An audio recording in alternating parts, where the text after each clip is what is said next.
So I have the pleasure, I think, of talking about the most exciting subject of all, which of course is AI. And the takeaway stat to get things started is that big tech is on track to spend over $1 trillion on AI in the next 5 years. This has profound implications for the future. Now, this isn't simply training the next version of the large language models, but far greater investments of longer duration and breadth with real economy implications. We heard just a little bit earlier about the investments in nuclear power plants, and we think it's much closer to 1994 than 1999. So we're really just getting started. Now, the key difference as well, which I think we touched on earlier, but just to re-emphasize this point, is that what is driving this boom is real-world investments. If we look at the dot-com boom, you had a bunch of companies that were generating no earnings, and you had retail investors pumping up share prices, so valuations got crazy high. This time around, we have a completely different backdrop. You have the world's biggest companies, led by some of the world's smartest people, making investments to the tune of $1 trillion. Very, very different backdrop. Now, in case you were wondering what I was holding here, for the gamers in the audience, this is an NVIDIA graphics card. Now, the original NVIDIA GPU, the GeForce, was released in 1999, revolutionized gaming, and since then has revolutionized the world of AI. I need more hands. Now, up on screen is NVIDIA's latest GPU, the Blackwell 200, core to its latest AI superchip.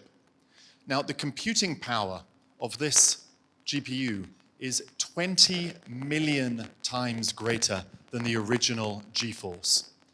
Now, if the GPU were 20 million times bigger, it would be 1,000 kilometers across. That is the distance from Chiang Rai down to Hua Hin. Now, instead, it is this big. This is a 3D printed replica of the latest Blackwell chip in terms of dimensions, and that is an illustration of the incredible progress that you've seen in computer technology in the last 25 years. More recently, progress is actually accelerating. The right-hand chart is illustrating the development of NVIDIA's AI chips and their computing power, and it is up by 1,000 times in the last 8 years alone. But how to put that into context? Well, the latest ChatGPT model has 1.8 trillion parameters. In order to train that model using the last generation of chip, the Hopper, you would have needed 8,000 GPUs running continuously for 90 days, consuming 15 megawatts of power. Now, to generate that power, you would need 40,000 square meters of solar panels, and that's assuming you've got sun day and night. So this is a huge amount of power and time and money. Now, with the Blackwell, it would take 1/4 of that. Historically, computing has essentially been the retrieval of information. Going forwards with AI, it is about the intelligent inference of information. And here, even more importantly, Blackwell has much, much greater capabilities than Hopper, to the tune of 15 to 20x. And this is how AI, trillion parameter AI, is democratized. Cheaper to train, cheaper to run, and economically viable for many more use cases. So we're going to touch upon one of the key use cases, and that is edge AI. Now, what we have pictured up on screen, can anyone tell me what this is? The first Mac. This guy is good, thank you. It is the very first Apple Macintosh, released in, I think it was 1984, at the Super Bowl in the US, in an advert directed by Ridley Scott. So it's quite a good advert, worth watching. Now, price adjusted, inflation adjusted, this would have cost you around 370,000 baht. Now, for that price, you would have got an 8 megahertz processor, 128 kilobytes of memory, and all storage was external on floppy disks, so each of which could store 400 kilobytes. So you would need 10 floppy disks for one photo that you upload onto Instagram. So this was such a different world. Everything was physical, everything was on device. Now, of course, in the last 20 years, everything has moved online, to the cloud, to data centers. But the computing demands of AI are starting to change this. If you use your phone and ask it, ChatGPT a question, for a picture of the Bangkok skyline, it takes a few seconds to get an answer. That's because it's relaying the question up to the cloud and relaying the answer back. Now, for simple questions, using a trillion parameter large language model doesn't really make much sense. And so increasingly what you're seeing is the utilization of small language models on device. This is edge AI. It's the localization of AI computing. Microsoft is introducing or has introduced small language models on device paired with large language models in the cloud.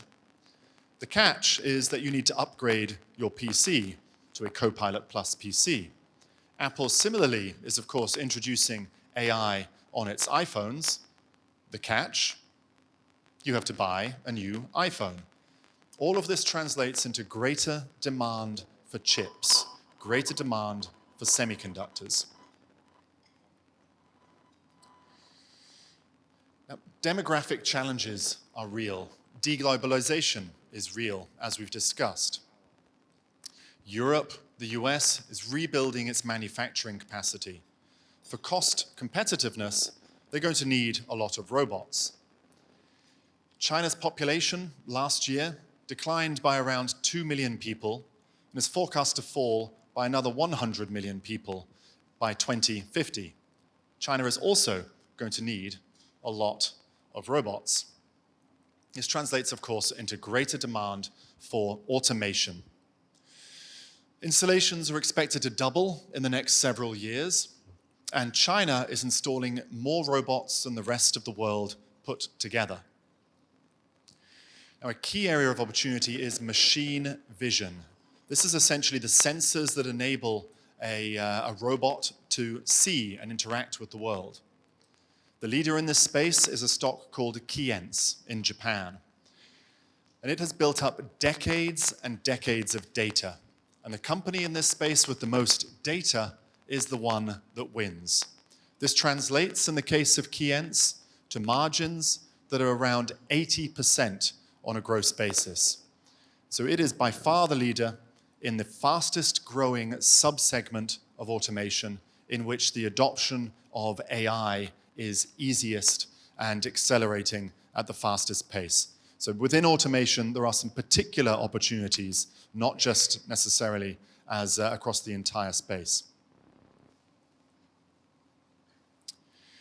So perhaps the key question we have to answer is, amid a $1 trillion AI arms race, who is going to win? Now, big tech, thus far, has actually been, broadly speaking, the biggest winner. Ironically, these companies have also been the biggest spenders. As mentioned earlier, they're spending around $1 trillion in the next 5 years. Now, that's great, but big tech hasn't always been a good investor. Meta, for example, invested $46 billion in the metaverse. Now, can I ask the audience, has anyone bought property in the metaverse yet? No, I didn't think so. Sukhumvit is still a better option, I think, or Singapore is a better option. So a lot of the investment hasn't generated returns. Now, my wife actually works at Meta. And back in 2022, when the share price was crashing, she asked me what she should do with all of her shares because she gets compensated in shares. Now, being the finance guy, of course, I said, babe, you've got to diversify. Now, since then, Meta's share price is up 5x. But thankfully, my wife ignored me. Otherwise, I'd be in deep trouble. And one of the reasons why the share price has recovered is because, of course, Meta cut its spending significantly. And you can see from that central headline, with the rising spending again on AI, there are questions being asked. But what we do know for sure is that the companies generating the computing power are going to be earning and are going to be winning in this race. And it's not just NVIDIA. The backdrop for large language models is becoming ever more competitive. Highlighting here ChatGPT monthly visits. These peaked at 1.8 billion a month back in May 2023, and have since then flatlined. The competitive environment is getting much more challenging. No company wants to be left behind. No company wants to be the next Nokia or the next BlackBerry. Accordingly, these companies are spending billions and billions of dollars training the next large language models. The winner from this? Semiconductors. You need a lot of chips. Now, Apple, as mentioned, is following a slightly different approach. Their focus is much more on on-device computing power, edge AI. They quoted at a recent conference in response to comments from Microsoft. Microsoft had been speaking very excitedly about a new digital species being created. And the Apple response was, essentially, this is a new technology. We do not believe we're creating a new digital species. That sounds like complete nonsense to us. We want to apply this technology in the most practical, in the most helpful way possible. And that is on-device computing from their perspective. The winner from more on-device computing? Semiconductors. You need more chips. Now, where are these semiconductors being produced? In Asia. Semiconductor sales have doubled in the last decade to around 600 billion and are forecast to reach $1 trillion by 2030. So I'm saying $1 trillion quite a few times in this presentation, but I think you get the point. It's a very big opportunity. But it is actually Asia that dominates across the semiconductor supply chain. Now, many of these companies are small and mid-cap stocks, but they are not fragile. Many of these stocks are the leaders in their areas. In fact, often they are monopolistic. There is no competition, so they charge monopoly prices and earn monopoly profits, but they just operate in niche areas. So I'll run through the different segments of the supply chain, starting with materials. The number there, 74%, that's Asia's market share. Now, materials may be assumed to be perhaps the lower end segment, but that is not the case. These are incredibly advanced companies. One example, a stock that we previously invested in, is called Chemical Laboratories. They provide essential chemicals used in the production of high bandwidth memory. Their biggest client is SK Hynix, but the company with the bigger margins, the better profitability, is actually Chemical Laboratories, the $1 billion small cap. Equipment. You use the materials and equipment to produce semiconductors. By far and away, our most exciting opportunity here has been historically Tokyo Electron. They're benefiting from providing the most advanced equipment used to produce the most advanced chips, but they're also selling lagging edge equipment to China used to produce less advanced chips. Critically, in a world where you have increased manufacturing investment and increased onshoring of semiconductor production, there needs to be increasing demand for equipment to build those factories. Chips are designed based on the materials and equipment available. We've heard that NVIDIA is by far the most dominant here, but there's no reason to assume this will persist, as we've seen with Intel. All of the mega-cap tech names, Meta, Amazon, Alphabet, they're all investing in their own AI chips. Now, this overlaps with application-specific chips, which threaten to disrupt GPUs in terms of AI because they're specifically designed for particular tasks. And so this provides opportunity for custom design companies such as MediaTek in Taiwan. So there's a real opportunity for a broadening of the opportunity set in the design space. Fabrication, here, Asia is king. We all know TSMC dominates. They're producing those chips for NVIDIA. The Blackwell chip has over 200 billion transistors. You saw how small that was in my hand, 208 billion transistors. That's using TSMC's 4 nanometer technology, but TSMC is already producing chips with the next level of advanced, which is 3 nanometer technology. Finally, testing and assembly. This is another area often assumed to be lower margin, but this is not true. Laser tech is a perfect example of this. When you have chips with hundreds of billions of transistors, you need to make sure your technology is working effectively throughout. Laser tech does all of the testing for ASML's most advanced processes. Laser tech has higher profit margins than ASML.